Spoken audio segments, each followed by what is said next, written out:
አንቺ ልጅ ለምንድን ነው በየሄድኩበት ነው የርገንዶ ማላታሽ? ስነ ስርዓት መሳደብ አትችልም እሺ? ለማንኛውም ቅድም ከሻወር ቤት ስወጣ ያየሽው ነገር ባለቤት አለው እሺ? ምን አየሁ? አረ ምንም አላየሽም አይደል? ለነገሩ እኔ ጥፋተኛ እዛው ሻወር ቤት ነበር አስገብቼ አስገብተህ ምን ልትደፍረኝ ነበር ብዬ ያልኩ ነበር መጮህ ነበረብኝ።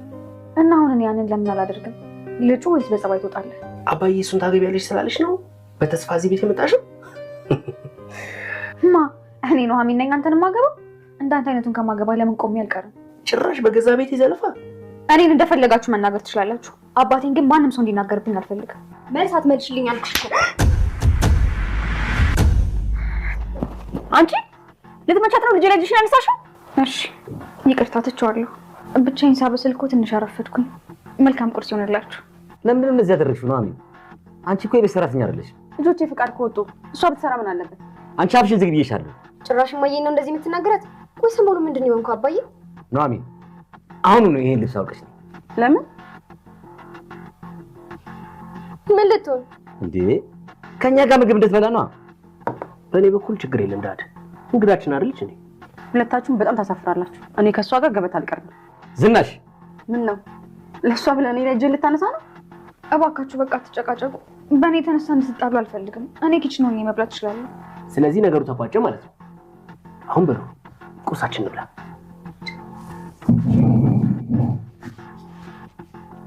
ማታ አንቺ ነበርሽ አይደል አዝለሽ ያስገባሽ? እንዴ አዝለሽ? አንተንም ያክል ሰውዬ እንዴት አድርጌ ነው ማዝለክ? ታው እኮ ነው አዘለም አንጠለጠለም ያው ተሸከመ ነው ሲባል አልሰማሽም? ደጋግመህ ደግሞ የሷን ስም እየጠራህ ነበር። የማንን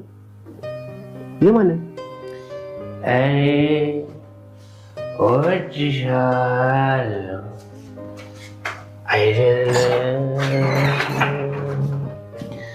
አይደለም ምን ማንሽ? በጣም ጠጥተሃል እኮ። ምነው በርዘግተሽ ቆምሽ? አይታወቅም እንዴ? አንተ ራስህ እኮ ነው የቆምከው።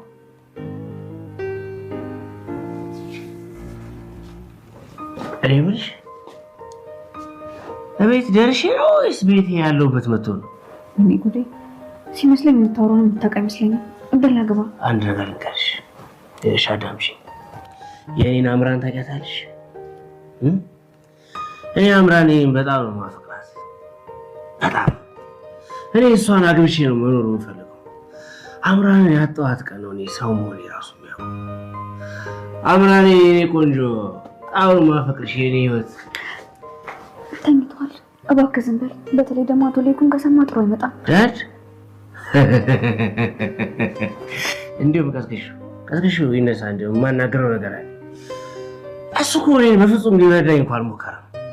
እኔ አምራንን ብቻ ነው ማግባት የምፈልገው ስለው እሱ ግን ምን አለኝ? ዳድ በፍጹም ሊረዳኝ አልቻለም።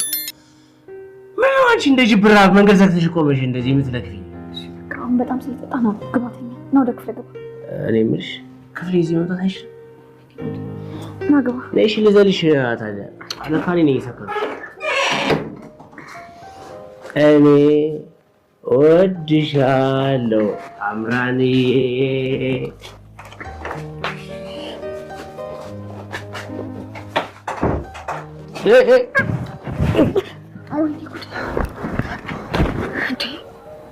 ምን እኔ ቆንጆ አስደነገጥኩሽ? አንተ ሰውዬ ቆይ ለምን ደሞ አትተውኝ? ነገርኩሽ እኮ ይቅርታሽን ካላገኘው መቼም ቢሆን አልተውሽም። ትሰማኛለህ? ከዚህ በኋላ የምታስቸግረኝ ከሆነ ወደ ህግ ነው የምሄደው። ጨክነሽ ማታረጊው።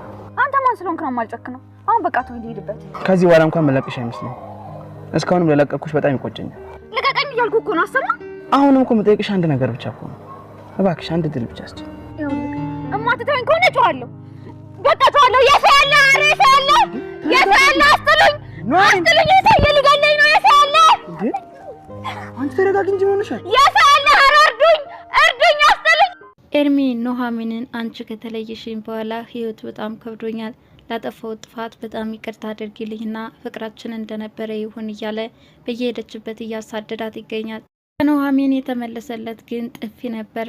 ሆኖም ጥፊሽ እንኳን እንዴት ደስ ይላል የኔ ቆንጆ ስትኮሳተሪ እንዳንበሳ እያለ ከልቡ ስለሚወዳት በፍጹም የሷን መነጫነጭና ጥፊዋን ከምንም አልቆጠረው።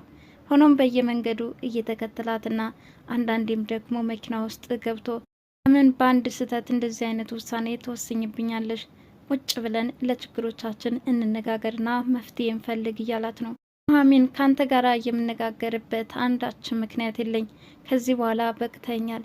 ድሮም ሳላውቅ ለተሳሳትኩት ራሴን እረግማለሁኝ።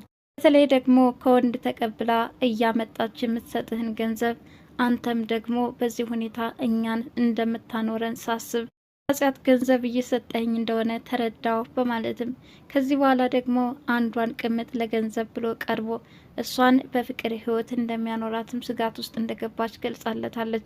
ሆኖም ኤርሚ አልሰማም ያለው በስከ መጨረሻም እባክሽን ኑሐሚን አሁንም እንነጋገር እያለ እየተከተላት ነበረ። እሷ ግን ድረሱልኝ በማለት ኦታዋን አቀለጠችው። ሰላም ጤና ይስጥልን ውድ ቻናሌ ቤተሰቦች እንደምናላችሁ በያላችሁበት በአለም ዳርቻ ሰላማችሁ ይብዛ እያልኩኝ ኑሐሚን ክፍል 19 ተለቋል። አብረን እንመለከታለን። እንግዲህ በባለፈው ክፍል ኑሐሚን ናሆም ገላውን እየታጠበ ባለበት ሰዓት ውሃ ቀብሉኝ እያለ እየጮኸ ነበረ። ኑሐሚን አላስችል ሲላት ውሃውን ቀድታ አቀበለችው። ድንገት ሲመለከታትም ኑሐሚን ነበረች። እሷም ናሆሜም እኩል ነበር የጮሁት። ሆኖም ሻወርን ጨርሶ ወደ ሳሎን ከመጣ በኋላ ያገባኛል ብለሽ ነው አይደለ ወደዚህ ቤት የመጣሽው? እናንተ እየጠነሰሳችሁት ሴራ መቼ ጠፋኝና አንድ ጊዜ እኔ ጋር ተመሳሳይ የሚሆን ስልክ ገዛሽና ከዛም ስልኬን ወሰድክ በማለት እንድታጭበረብርኝ ተደረገ። የሆነ ሰዓት ደግሞ ወደ ሆቴል አምርተሽ ስታበቂ የምከፍለው ገንዘብ የለኝም በማለትም ለራት አስከፈልሽኝ።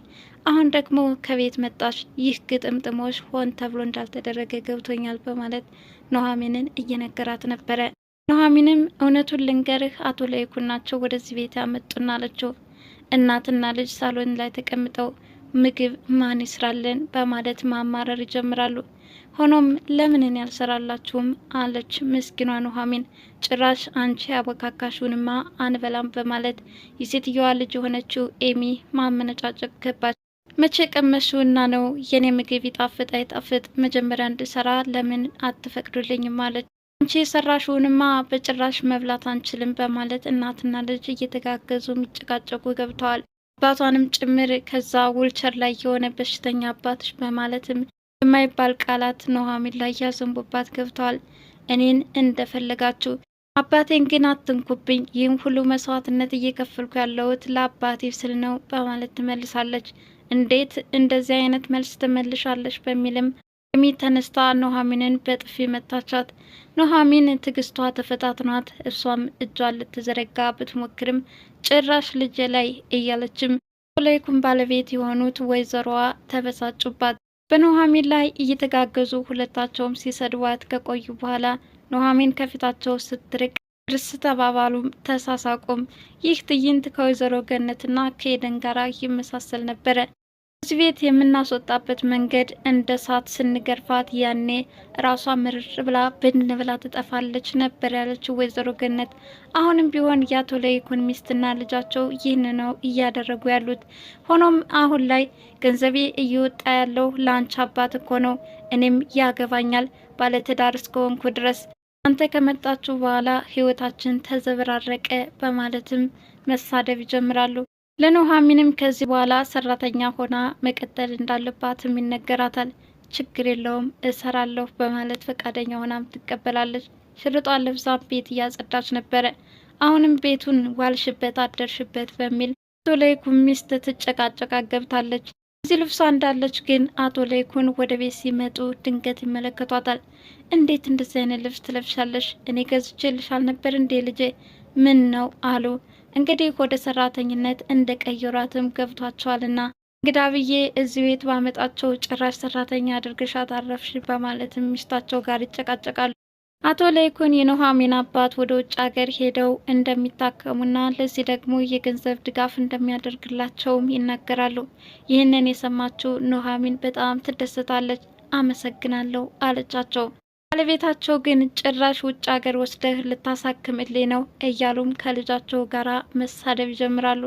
ይህኔ ይሄው አባዬ እኔ መኪና ቀይርልኝ ብልህ እሺ አትለኝም ነበረ፣ አንተ ግን ለማንም እያወጣህ ትነዛለህ። አቶ ለይኩንም ምን አገባሽ፣ በማይመለከትሽ ነገር አትግቢ፣ አሁን ከዚህ በኋላ የማደርገውን ራሴ አውቃለሁ በማለት ለልጃቸው እንደዚህ አይነት መልስ ሲመልሱላት፣ ኤሚ ግን አንድ ክፍል ዘግታ መጮህ ትጀምራለች። በዚህ ብቻ አልበቃቸውም። ኑሐሚን ምግብ አብስላ ተሰብስበው ጠረጴዛ ላይ ለመብላት አቶ ለይኩን ፍላጎታቸው ነበረ። ሆኖም እስኪ አቅርቢ ልጄ ኑሐሚን፣ እንግዲህ አብረን ተሰብስበን እንብላ በማለትም በአንድ ማድ እንዲበሉ ፈልገው ነበረ። ጭራሽ ከዚች ልጅ ጋር እንዴት ነው የምንቀርበው እያሉም ከጠረጴዛ ይነሳሉ። ሆም አብረው በመብላታቸው ምንም አይነት ተቃውሞ እንደሌለው ይገልጻል። እናትና ልጅ ግን በፍጹም በማለት በውሳኔያቸው ይጸናሉ። ሆኖም ምግቡን ረግጠውት በሚሄዱበት ሰዓት አባዬ ለምን እስከዛ ድረስ እነሱ የሚያርፉበት ቤት አታመቻችም? የተሻለውን መፍትሄ ስነግርህ እንደዛ ነው በማለት ናሆም በትዕግስት ለአባቱ አማራጭ ያለውን ሀሳብ አቅርቦለታል። አባትም በዚህ መልኩ ተናደው ጠረጴዛውን ረግጠው እነሱም ይነሳሉ። በመጨረሻም ናሆሜ ብቻውን እየበላ ይኸው በእናንተ ምክንያት እኮ ነው አንድ ማድ ብቻዬን እንድበላ የተገደድኩት እያለም እያወራት ነበረ። ኑሐሚን ወደ ውጭ በምትወጣበት ሰዓት ከኤርሚያስ ጋር ትገናኛለች። በጣም ይቅርታ የኔ ውድ፣ አንቺ ከተለየሽም በኋላ ህይወት በጣም ግራ ገብቶኛል። የሚገርምሽ ነገር ሌቱም ቀኑም የሚመሽልኝ አልሆነም በማለት ይቅርታ ይጠይቃታል። ኑሐሚን ግን ጭራሽ ሳታፍር እንዴት ይቅርታ ትጠይቀኛለህ በማለት በምላሹ ጥፊ ነበር ያቀመሰችው። ሆኖም እንዴት ከዛች ልጅ ጋር ግንኙነት እያለህ ለምን ደበከኝ? ኤርሚያስም ቀጠለ። ገንዘብ ስለምትሰጠኝ ገንዘቧን ብዬ ነው የቀረብኳት በማለት ግልጹን ይነግራታል። እኔ ስትሰጠኝ እኔም የኃጢአት ገንዘብ ስጠቀም ኖርኩኝ። በጣም ባለጌና ወራዳ ነህ። አንተ ጋር የተገናኘሁበትን ቀን እረግማለሁኝ። ህይወቴን በጣም አጨለምከው እያለችም እየወቀሰችው ነበረ። ከዛም ወደ መኪና እንግባና ችግራችን ቁጭ ብለን እንፍታው፣ እንነጋገር፣ እንዴት ባንዴ እንደዚህ አይነት ውሳኔ ትወስኛለሽ እያለም ጨቃጨቃት ገብቷል። ሆኖም ከዚህ በኋላ ምንም ነገር እንዳታናግረኝ ብዬ ለፖሊስ አስይዛለሁ አለችው። ይህኔ ኤርሚያስን በመፍራት ከመኪና ውስጥ ገብታ ነበረ። እየጮኸችም ወጣች። ናሆም እናትና ልጅ በኑሐሚን ላይ ያላቸው ምልከታ ከባድ እንደሆነ ስለገባው የሆነ አንዳች ነገር እንዳያደርጓትም ጥርጣሬ ስለነበረው ያንን ቤት ለቃ እንድትወጣ እየነገራት ነበረ። ማለትም በዚህ ሁኔታ ከቀጠልሽ አንድ ነገር እንዳያደርጉሽ እፈራለሁ በማለት ስጋቱን አስቀምጦላታል። በወሬያቸው መካከል ፍቅረኛውን በጨለማ እራት ግብዣ እንዳየቻትና ለምን እሷን አግብተህ አትኖርም በማለትም ጠይቀዋለች። አባቱ ፈቃድ እንዳላገኘም ገልጾላታል። በጣም እኮ ነው የምትወዳት፣ ትናንትና ሰክረህ አንደበትህ አልተለየችም ነበረ፣ ኤሚ ኤሚ እያልክ ታስታውሳት ነበር እያለችም ወደኋላ መለስ ብላ በስካር የሚያወጣቸውን ቃላቶችና ሲያደርጋቸው የነበሩትን ድርጊቶች ማስታወስ ትጀምራለች። እናንቺ በዚህ ሀሳብሽ ወደ ህይወቴ ልትገቢ ያምርሻል እያለም ብቻ ውስጡን እየተፈታተነው ነው። ከእናትና ከልጅ ጥሩ አተያይ እንደሌለ ቢያምንም ነገር ግን ኑሐሚንን እየወደዳት መጥቷል። ሆኖም ናሆም ለምን ቆም ብለህ ማሰብ አለብህ፣ ነገሮችን እንዳታበላሽ እያለም ከራሱ ጋር ሲነጋገር ሰምተነዋል። ኑሐሚን ወደ ውጭ በወጣችበት አጋጣሚ አሁንም ኤርሚያስ ሲከታተላት ስለነበረ ያገኛታል። ጥለሽኝ አትሂጂ፣ አናግሪ በማለት እጇንም ይዟታል። እሷም ምን እንዳናግር ፈልገ ነው ተጋራ ቆሜ የማወራበት ጊዜ የለኝም፣ በቃ አልፈልግህም አለችው።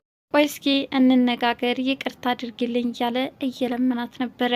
ኑሐሚን ግን ድረሱልኝ ኦኦ እያለች መጮኋን ቀጥላበታለች። ኤርሚ ክፉኛ ተደናግጧል።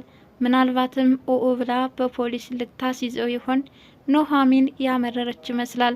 ከአንቺ ይህን ያህል ጭካኔ አላየውብሽም ነበር፣ ምኑን ያስተማረች በማለትም ጠይቋታል። እሷም በደሉ እንዳቆሰላትና ከዚህ በኋላ ልትራራለት እንደማትችልም ገልጻለታለች። ሆኖም በሚቀጥለው ክፍል አጓጊ ፓርት ላይ ነው ያቆመው። እንግዲህ ተከታትዬ የማቀርብላችሁ ይሆናል። ለዛሬ ይህን ይመስላል። በቀጣይ ቪዲዮ እስከምንገናኝ ድረስ ለቻናሌ አዲስ የሆናችሁ ላይክ፣ ሼር፣ ሰብስክራይብ በማድረግ ቤተሰብ ተሆኑ ዘንድ በአክብሮት ጋብዝኳችሁ። ባይ ባይ።